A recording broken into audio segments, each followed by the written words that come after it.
I've been a mortician for nearly 15 years. When you spend that much time surrounded by the dead, you start to develop a sort of numbness. The smell of formaldehyde, the sight of lifeless bodies, it all becomes routine. But there was one night that I'll never forget. One that shattered the boundaries between the dead and the living in ways I still can't comprehend. It was around 11 p.m., the end of my shift, and I had just finished preparing the body of a middle-aged man who had died of heart failure. The morgue was quiet, as it always was, with only the hum of the refrigeration units for company.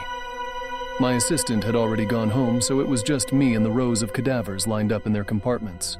As I began to clean up, I heard something. At first it was faint, so soft I thought I was imagining it.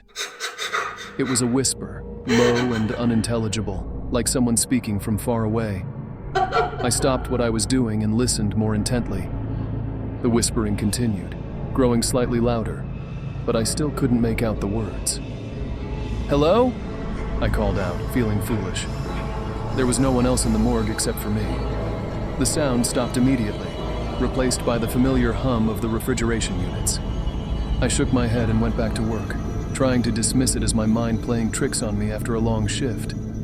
But then I heard it again. This time, much clearer. It was a voice, a man's voice, whispering my name. David. I froze, my hands trembling. No one else knew I was here. It couldn't be a prank.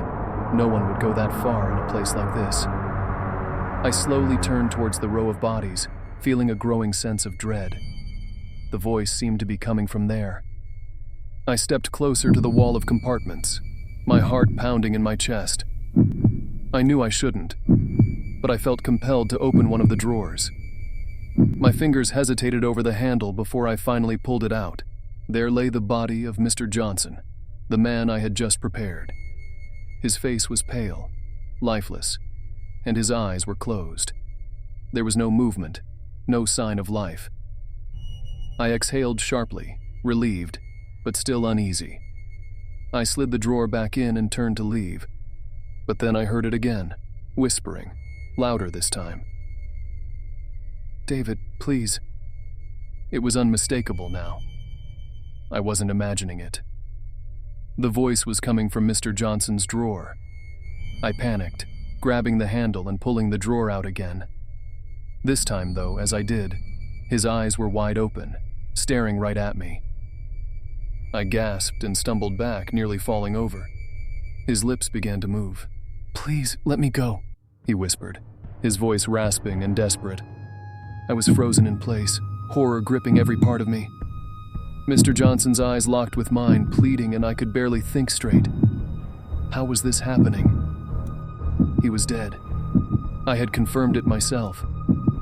This couldn't be real. "Please," he whispered again, his voice weaker now. "I can't.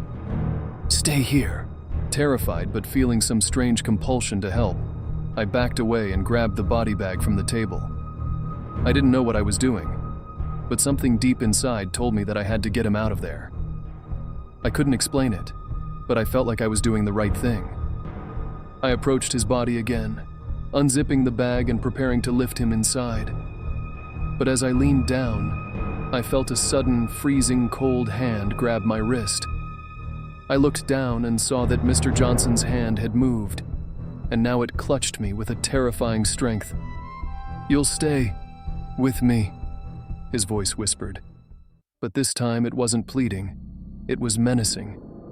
I tried to pull away, but his grip tightened. His once pleading eyes now bore into mine with a terrifying intensity, no longer begging for help, but demanding it. The coldness spread through my entire body as I struggled to free myself. In my panic, I grabbed a scalpel from the table and slashed at his hand. The grip loosened instantly and I stumbled back, falling to the floor.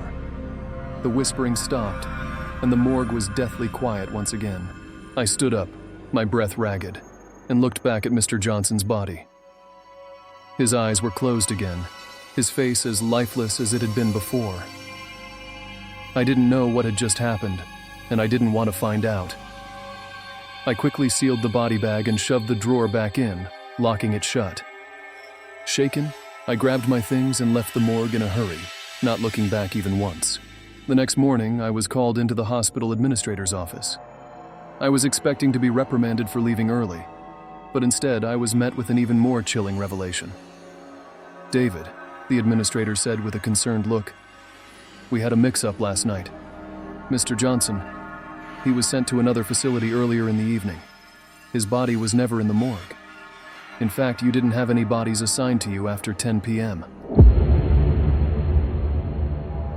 I felt the blood drain from my face as I listened to his words. If Mr. Johnson's body had never been there, then what had I been working on? And whose whispers had I heard?